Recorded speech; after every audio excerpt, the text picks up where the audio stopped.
Hello dear friends, स्वागत है आपका अपने यूट्यूब चैनल SD एजुकेशन पर। आज हम बात करने वाले हैं सीटेट जुलाई 2024 के मोस्ट इम्पॉर्टेंट क्वेश्चन के बारे में, जो कि बाल विकास से संबंधित हैं। ये प्रश्न बहुत ही ज़्यादा इम्पॉर्टेंट होने वाले हैं और आगामी जो सीटेट की परीक्षा है उसमें इन प्रश्नों की पूरी पूछे जाने की संभावना है। और ये प्रीवियस ईयर से क्वेश्चंस लिए गए हैं। आप इनकी महत्वता देख सकते हैं कि ये पिछले वर्ष जितने भी एग्ज़ाम्स हुए हैं उन सभी एग्ज़ाम्स में, चाहे वो सीटेट का एग्ज़ाम हो, यूपी टेट का हो या रीट हो, उन सभी एग्ज़ाम में ये प्रश्न पूछे गए हैं। और आगे सीटेट के जो एग्ज़ाम होने वाला है उसमें इन प्रश्नों को पूछे जाने की पूरी संभावना है। तो अगर आपको यह वीडियो पसंद आती है तो वीडियो को लाइक ज़रूर करें और अपने दोस्तों के साथ इसको अधिक से अधिक शेयर करें तथा हमारे चैनल को सब्सक्राइब करें, ताकि आपको कोई भी वीडियो अगर आती है, कोई भी क्लास बनती है तो उसका नोटिफिकेशन आपको मिलता रहे। तो चलिए शुरू करते हैं अपने पहले प्रश्न के साथ। हमारा पहला प्रश्न है, निम्न में से कौन सी पूर्व बाल्यावस्था की विशेषता नहीं है? यानी कि जो पूर्व बाल्यावस्था होती है तो उस पूर्व बाल्यावस्था की विशेषता कौन सी नहीं है? तो ए ऑप्शन है दल समूह में रहने की अवस्था, बी ऑप्शन है अनुकरण करने की अवस्था, सी ऑप्शन है प्रश्न करने की अवस्था और डी ऑप्शन है खेलने की अवस्था। तो इस प्रश्न का सही जवाब हो जाएगा ऑप्शन नंबर ए, यानी कि जो दल या समूह में रहने की जो अवस्था होती है यह पूर्व बाल्यावस्था की विशेषता नहीं है। इसके अलावा पूर्व बाल्यावस्था की विशेषता कौन कौन सी है? तो अनुकरण करने की अवस्था, प्रश्न करने की अवस्था और खेलने की अवस्था। ये सभी जितनी भी विशेषताएं हैं ये सभी पूर्व बाल्यावस्था की विशेषताएं होती हैं। अनुकरण करने का मतलब यह होता है कि जो बालक होता है वो अपने से बड़ों को देख करके वो किस प्रकार कार्य कर रहे हैं, ठीक उसी प्रकार से उन कार्यों को करने की वह कोशिश करता है। तो यही अनुकरण करने या दोहराने की अवस्था कही जाती है। तो अगर बात करें, क्वेश्चन पूछ लिया जाता है कि पूर्व बाल्यावस्था की विशेषता कौन सी है, तो अनुकरण करने की जो अवस्था होती है ये पूर्व बाल्यावस्था की विशेषता होती है। और प्रश्न करने की अवस्था यह भी होती है। जैसे कभी कभी आप देखते हैं कि अगर आपके यहाँ छोटा बच्चा है जो पूर्व बाल्यावस्था से रिलेटेड है, तो वो क्या करता है, वो अधिक से अधिक प्रश्न पूछता है कि मम्मी ये क्या है, अगर ये है तो ये कैसे है, मम्मी मैं छोटा क्यों हूँ, मैं बड़ा क्यों नहीं हो रहा हूँ, भूख क्यों लगती है, चंद्रमा गोल क्यों है, जो सूरज है ये इतनी दूर क्यों है, इतने पास में क्यों नहीं है, गर्मी क्यों होती है। तो इत्यादि सभी प्रकार के जो प्रश्न हैं वो करता रहता है, जिसका कोई अर्थ हो या ना हो, लेकिन वह प्रश्न जरूर करता रहता है। तो प्रश्न करने की जो अवस्था होती है यह भी एक विशेषता है। और खेलने की अवस्था पूर्व बाल्यावस्था की, इसे पूर्व बाल्यावस्था जो होती है या जो बाल्यावस्था होती है इसे खेलने की अवस्था भी कहते हैं, क्योंकि जो बालक होता है ये अधिक से अधिक खेलने में व्यस्त रहता है। विभिन्न प्रकार के खिलौने हो गए, कुछ भी प्रकार से खेलना हो गया, तो वो इन खेलों में ही वो व्यस्त रहता है। तो फर्स्ट प्रश्न का सही जवाब हो जाएगा ऑप्शन नंबर ए। बढ़ते हैं अपने अगले प्रश्न की ओर। हमारा अगला प्रश्न है, कोहलबर्ग का सिद्धांत निम्न में से किस विकास से संबंधित है?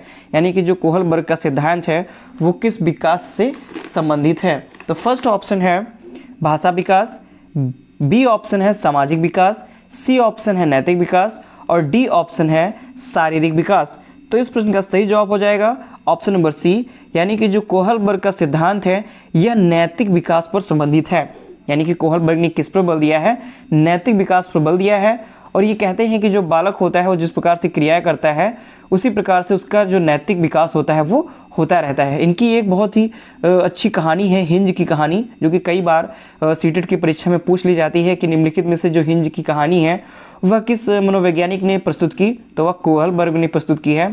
तो हिंज की कहानी में क्या होता है कि हिंज की कहानी में एक व्यक्ति होता है, उसकी पत्नी जो होती है वो बीमार होती है, तो उसको दवाई की आवश्यकता होती है और उस व्यक्ति के पास पैसे नहीं होते हैं दवाई खरीदने के। और पास के मेडिकल स्टोर में वह जो दवाई होती है, वह जो मेडिसिन होती है वो उपलब्ध होती है, लेकिन काफ़ी ज़्यादा महंगी होती है और वो ऐसे उसको नहीं देना चाहता बिना पैसे के। तो जो हिंज होता है वह जा करके उस दवाई की वो चोरी करता है और अपने पत्नी के लिए वो दवाई लेकर के आता है। तो इस प्रकार से इस कहानी के द्वारा वो जो कोहलबर्ग हैं वो बालकों में नैतिक विकास का कैसे विकास हो, नैतिक विकास कैसे हो, तो इसके बारे में इन्होंने प्रयास किया है। तो इस प्रश्न का सही जवाब हो जाएगा ऑप्शन नंबर सी, यानी कोहलबर्ग ने नैतिक विकास का सिद्धांत प्रस्तुत किया है। बढ़ते हैं अपने अगले प्रश्न की ओर। हमारा अगला प्रश्न है, निम्नलिखित में से कौन सा एक सही मिलान वाला जोड़ा है? यानी कि कौन सा एक सही मिलान वाला जोड़ा है? ए ऑप्शन है मूर संक्रियात्मक बच्चा जो होता है वह साधारण एवं वर्गीकरण करने योग्य है, बी है औपचारिक संक्रियात्मक अवस्था का जो बच्चा है वह अनुकरण प्रारंभ और कल्पनात्मक खेलों में व्यस्त रहता है, शैशवावस्था का जो बच्चा होता है वो तर्क का अनुप्रयोग और अनुमान लगाने में सक्षम होता है। डी ऑप्शन है जो पूर्व संक्रियात्मक अवस्था है, ये इसमें जो बालक होता है वो निगमनात्मक विचार करता है। तो इनमें से कौन सा सही हो जाएगा? तो इस प्रश्न का सही ऑप्शन हो जाएगा ऑप्शन नंबर फर्स्ट, यानी कि जो मूर्त संक्रियात्मक बच्चा होता है वह वर्गीकरण करने के योग्य और संधारण करने के योग्य हो जाता है, यानी कि मूर्त सोच उसके अंदर विकसित हो जाती है और विभिन्न प्रकार के जो गहन अध्ययन होता है, गहन बातें होती हैं, वर्गीकरण जो होता है वो सभी करने लगता है। तो क्वेश्चन नंबर थर्ड का सही ऑप्शन हो जाएगा ऑप्शन नंबर ए। अब बढ़ते हैं अपने अगले प्रश्न की ओर। एक बच्ची कहती है धूप में कपड़े जल्दी सूख जाते हैं, वह किसकी समझ को प्रदर्शित कर रही है या वह किस समझ को प्रदर्शित कर रही है?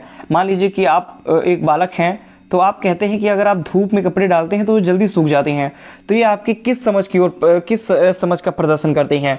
तो ए ऑप्शन है प्रतीकात्मक विचार, बी ऑप्शन है अहम केंद्रित चिंतन, सी ऑप्शन है कार्य कारण और डी ऑप्शन है विपर्य चिंतन। तो इस प्रश्न का सही जवाब हो जाएगा ऑप्शन नंबर सी, यानी कि उसके अंदर कार्य कारण की समझ है, तभी वह कहती है, एक बच्ची जो कहती है कि धूप में कपड़े जल्दी सूख जाते हैं, क्योंकि उसने कार्य करके ये देखा हुआ है कि जब हम धूप में कपड़े डालते हैं तो वो जल्दी सूख जाते हैं। तो इसी कारण उसके अंदर कार्य कारण की समझ है, जिस कारण वह कह रही है कि अगर आप कपड़े धूप में डालेंगे तो वो जल्दी सूख जाएंगे।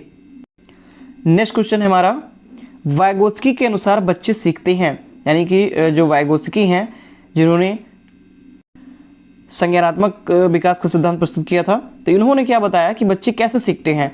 तो ए ऑप्शन जब पुनर्बलन प्रदान किया जाता है, बी ऑप्शन परिपक्व होने से, सी ऑप्शन अनुकरण करने से और डी ऑप्शन वयस्कों और समवयस्कों के साथ परस्पर क्रिया करके।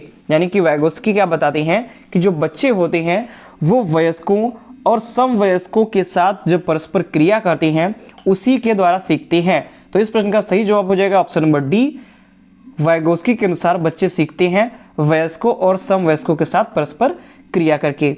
नेक्स्ट क्वेश्चन की ओर बढ़ेंगे। क्वेश्चन नंबर डी है, कोहल वर्ग ने प्रस्तुत किए हैं, यानी कि जो कोहल वर्ग हैं उन्होंने क्या प्रस्तुत किया, उन्होंने कौन सा सिद्धांत प्रस्तुत किया? तो अभी हमने बात की, ए ऑप्शन है संज्ञानात्मक विकास के चरण, बी ऑप्शन है शारीरिक विकास के चरण, सी ऑप्शन है संवेगात्मक विकास के चरण और डी ऑप्शन है नैतिक विकास के चरण। तो अभी हमने कोहल वर्ग के बारे में अच्छे से जाना कि इन्होंने किसके बारे में बात की है। तो इन्होंने नैतिक विकास के चरण के बारे में बात की है और इन्होंने नैतिक विकास का सिद्धांत भी प्रस्तुत किया है। इन्होंने निम्नलिखित 3 चरण इन्होंने बताया और उन 3 चरण को इन्होंने 6 उप चरणों में विभाजित भी किया है। तो इस प्रकार जो कोहल वर्ग है इन्होंने नैतिक विकास के चरण बताए हुए हैं। बढ़ते हैं अगले प्रश्न की ओर। हमारा अगला प्रश्न है, किस अवस्था में बालकों में, यानी किस अवस्था में बालकों में नई खोज करने की और घूमने की प्रवृत्ति बहुत अधिक बढ़ जाती है? तो ए ऑप्शन है शैशवावस्था, बी ऑप्शन है उत्तर बाल्यकाल, सी ऑप्शन है किशोरावस्था और डी ऑप्शन है प्रौढ़ावस्था। ये जो क्वेश्चन है काफ़ी ज़्यादा कन्फ्यूजन करने वाला रहता है और कई सारे जो बच्चे होते हैं इसमें कन्फ्यूज भी हो जाते हैं और उनका 1 नंबर इसमें चला जाता है। तो यानी कि वो किशोरावस्था और जो बाल्यावस्था होती है उसमें वो कन्फ्यूज हो जाते हैं और कई सारे लोग किशोरावस्था को टिक करके चले जाते हैं, जिससे उनका एक नंबर चला जाता है। तो इस प्रश्न का सही जवाब हो जाएगा ऑप्शन नंबर बी, यानी कि जो उत्तर बाल्यकाल की जो अवस्था होती है या उत्तर बाल्यकाल के जो बालक होती हैं उनमें नई खोज करने और जो घूमने की जो प्रवृत्ति होती है वह बहुत अधिक बढ़ जाती है। तो आप यहाँ पर कन्फ्यूजन मत क्रिएट कीजिएगा, उत्तर बाल्यकाल जो है ये सही ऑप्शन हो जाएगा। तो अब किशोरावस्था आप अब से नहीं मारिएगा, जब भी टिक करना होगा तो आप उत्तर बाल्यकाल ही टिक करेंगे। बढ़ते हैं अपने अगले प्रश्न की ओर। नेक्स्ट क्वेश्चन है हमारा, विकास की किस अवस्था तक बुद्धि का अधिकतम विकास होता है? मोस्ट इंपॉर्टेंट क्वेश्चन है और बहुत ज़्यादा कन्फ्यूजन वाला भी क्वेश्चन है। कई बार ये जो प्रश्न है ये कई बार गलत भी हो जाता है। तो ये यूपी टेट में पूछा गया था क्वेश्चन, ये यूपी टेट में पूछा गया क्वेश्चन है कि विकास की किस अवस्था तक बुद्धि का अधिकतम विकास हो जाता है? तो ए ऑप्शन है बाल्यावस्था, बी ऑप्शन है शैशवावस्था और सी ऑप्शन है किशोरावस्था तथा डी ऑप्शन है प्रौढ़ावस्था। तो इस प्रश्न का सही जवाब हो जाएगा ऑप्शन नंबर सी, यानी कि जो किशोरावस्था होती है वहाँ तक बुद्धि का अधिकतम विकास हो जाता है। ये यूपी टेट में क्वेश्चन पूछा गया है। कई बार बाल्यावस्था या शैशवावस्था भी मान लिया जाता है, लेकिन जो यूपी टेट का जो एग्जाम हुआ था उसमें किशोरावस्था ही माना गया था। तो विकास की किस अवस्था तक बुद्धि का अधिकतम विकास हो जाता है? तो ऑप्शन नंबर सी, यानी कि किशोरावस्था तक। बढ़ते हैं अपने अगले प्रश्न की ओर। हमारा अगला प्रश्न है, शिशु का अधिकांश व्यवहार आधारित होता है, यानी कि जो एक बालक होता है, जो शिशु होता है, उसका जो अधिकांश व्यवहार होता है वो किस पर आधारित होता है। ए ऑप्शन है मूल प्रवृत्ति पर, बी ऑप्शन है नैतिकता पर, सी ऑप्शन है वास्तविकता पर और डी ऑप्शन है ध्यान पर। तो इस प्रश्न का सही जवाब हो जाएगा ऑप्शन नंबर ए, यानी कि जो मूल प्रवृत्तियां होती हैं, बालक में जो मूल प्रवृत्तियां पाई जाती हैं उन्हीं के द्वारा उसका जो अधिकांश व्यवहार होता है वो उन्हीं पर आधारित होता है। नेक्स्ट प्रश्न की ओर बढ़ेंगे।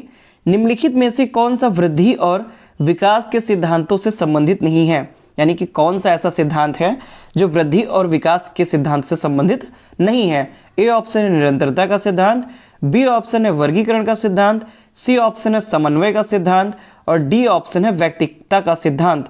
तो इस प्रश्न का सही जवाब हो जाएगा ऑप्शन नंबर बी, यानी कि जो वर्गीकरण का सिद्धांत है यह बुद्धि और विकास के सिद्धांत से संबंधित नहीं है। तो इस प्रकार बी जो ऑप्शन है वो ऑप्शन सही हो जाएगा। और संबंधित कौन कौन से हैं, तो जो निरंतरता का सिद्धांत है ये संबंधित है, समन्वय का सिद्धांत है यह भी वृद्धि और विकास के सिद्धांत से संबंधित है, तथा जो व्यक्तिकता का सिद्धांत है यह भी वृद्धि और विकास के सिद्धांतों से संबंधित है।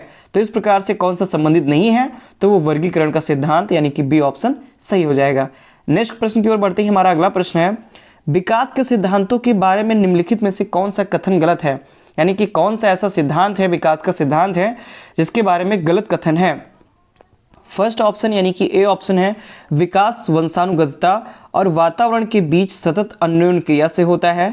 बी ऑप्शन है, विकास परिपक्वन और अधिगम पर आधारित होता है।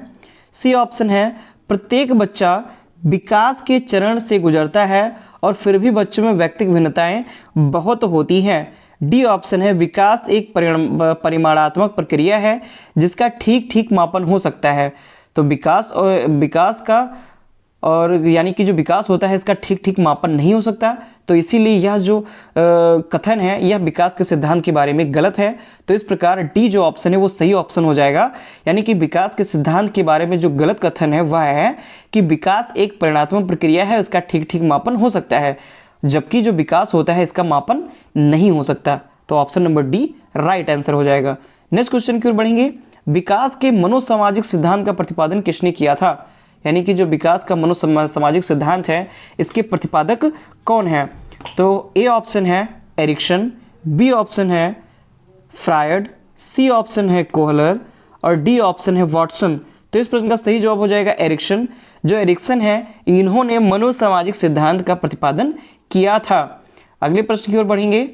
किसके अनुसार बालक का विकास आनुवंशिकता तथा वातावरण का गुणनफल होता है, यानी कि जो बालक का विकास होता है यानी कि development is equal to environment is equal into heredity, या फिर D is equal to heredity into environment, यानी कि जो बालक का जो विकास होता है वो आनुवंशिकता तथा वातावरण का गुणनफल है, ऐसा किसने कहा है। तो ए ऑप्शन है वुडवर्थ, बी ऑप्शन है गैरेट, सी ऑप्शन है हॉलैंड और डी ऑप्शन है थॉर्नडाइक। तो इस प्रश्न का सही जवाब हो जाएगा ऑप्शन नंबर ए, यानी कि वुडवर्थ ने कहा है कि जो बालक का विकास होता है वह यह आनुवंशिकता तथा वातावरण का गुणनफल होता है। नेक्स्ट क्वेश्चन है हमारा अगला क्वेश्चन है, अप्रत्यक्ष पथ समस्याओं का उपयोग किस श्रेणी के प्रायोज्यों के लिए किया जाता है, यानी कि जो अप्रत्यक्ष पथ समस्याएं होती हैं, जो भी अप्रत्यक्ष समस्याएं आ जाती हैं उनका उपयोग किस श्रेणी के प्रायोज्यों के लिए किया जाता है। तो ए ऑप्शन है बच्चे, बी ऑप्शन है प्रौढ़, सी ऑप्शन है चिड़िया और डी ऑप्शन है पशु।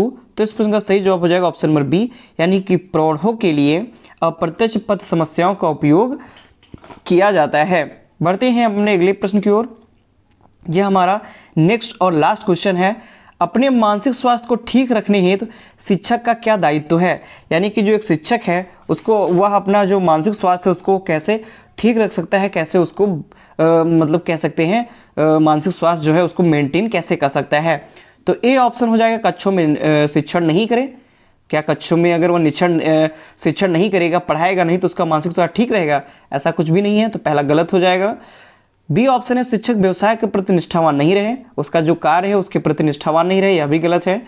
सी ऑप्शन है व्यवसाय के प्रति वफादारी और डी ऑप्शन है सही व्यवहार नहीं करे, ये भी गलत हो जाएगा। अगर एक शिक्षक है अगर वह सही व्यवहार ही नहीं करेगा तो वो बालक उससे कैसे अट्रैक्ट हो पाएंगे, बालक उससे डरेंगे तो उससे अच्छे से वो सीख भी नहीं पाएंगे।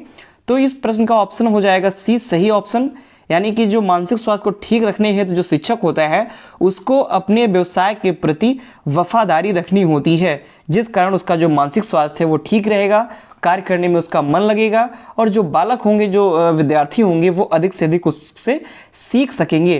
तो इस प्रकार जो क्वेश्चन नंबर 15 है इसका सही जवाब हो जाएगा ऑप्शन नंबर सी, व्यवसाय के प्रति वफादारी। तो ये थे आज के हमारे टॉप 15 प्रश्न जो कि सीटेट के लिए बहुत ही इंपॉर्टेंट है।